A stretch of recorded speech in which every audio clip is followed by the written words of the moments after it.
बिटिआरआव जौगाथायनि खंख्ला महर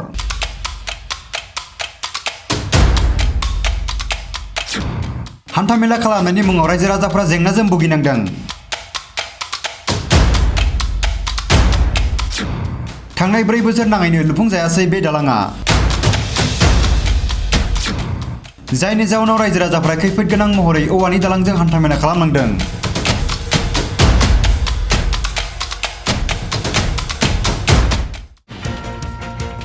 बाक्सा जिल्लानि दजैनाव बरमा बिधानसभा बियाबनि सिङाव थानाय बे लामाया थांनाय 4 बोसोर सिगांनो दिरिं दैसानि दैया लोमसावनायाव बायस'लांदोंमोन। बेनि उननिफ्रायनो बे गिदिर ओनसोलनि रायजो राजाफोरा हान्था मेलानि मुङाव गोबां जेंनाजों भुगिनो गोनां जादों।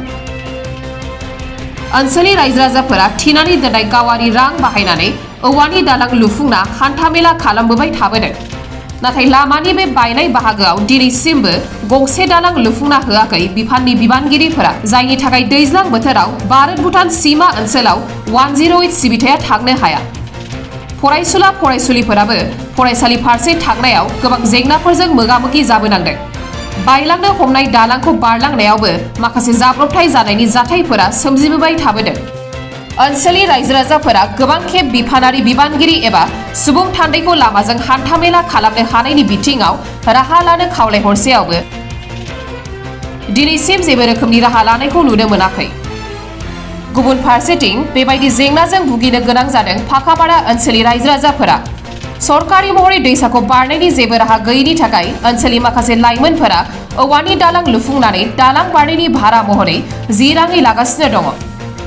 बेबायदिनो सानफ्रोमबो गोबां रायजो राजाफोर आरो फरायसाफोरा बे लामाजों हान्थामेला खालामबोनो गोनां जादों।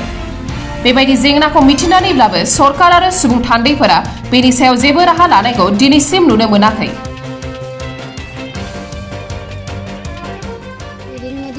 এই দলংখন 4 বছৰমান আগতে ভাঙিছিল। ইয়াতে অহা যোৱা কৰোঁতে বহুত মানুহ তলত পৰিও গৈছে আৰু বাৰিষা কালত আমি কলেজলৈ যাবলৈ বহুতো অসুবিধা পাওঁ।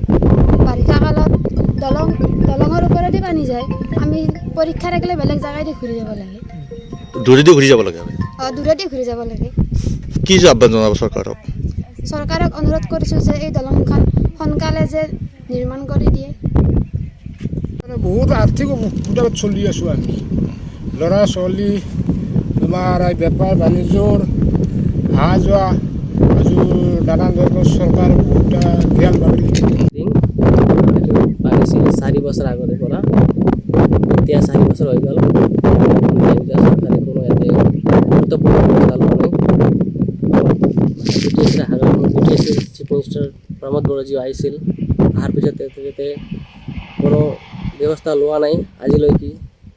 এইটো ইয়াৰ পৰা নিকাচি হৈ যোৱা ৰাস্তা, নিকাচি হৈ ৰাস্তা বহুত বেয়া হৈ যোৱাৰ ফলত বানপানীৰ অসুবিধাৰ কাৰণে বহুত শিক্ষাৰ্থীসকলে বহুত অসুবিধাৰ সন্মুখীন হ'ব লগা হৈছিল। তথাপিও চৰকাৰে গুৰুত্বপূৰ্ণ ব্যৱস্থা নলোৱাৰ কাৰণে বহুত ৰাজ্যবাসী বহুত দুখিত। সেইকাৰণে এইটোখন ৰাস্তাৰ বাবে চৰকাৰে গুৰুত্বপূৰ্ণ ব্যৱস্থা লোৱাৰ বাবে আমি চৰকাৰক অনুৰোধ জনাইছোঁ।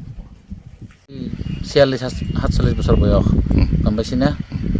আমি সেই গামচা পিন্ধিয়ে পাৰ হৈ থাকোঁ। আজিলৈকে এই দলংটো হোৱা নাই। তাৰমানে চৰকাৰক অনুৰোধ জনাইছিল, চব জনোৱা হৈছে। ক'তো ৰিপৰ্টাৰ, ক'তো সাংবাদিক, প্ৰত্যেকে নিউজ কৰি লৈ যাই আছে। গম পাইছি না? লাভালাভ আমাৰ একো হোৱা নাই। তাৰমানে কি ক'ব আপোনালোকে? নতুন যিটো চৰকাৰ আহিছে, আমাৰ নতুন চৰকাৰে কামটো কৰি দিলে আমি আচলতে আশা কৰোঁ আৰু সেনেকুৱা।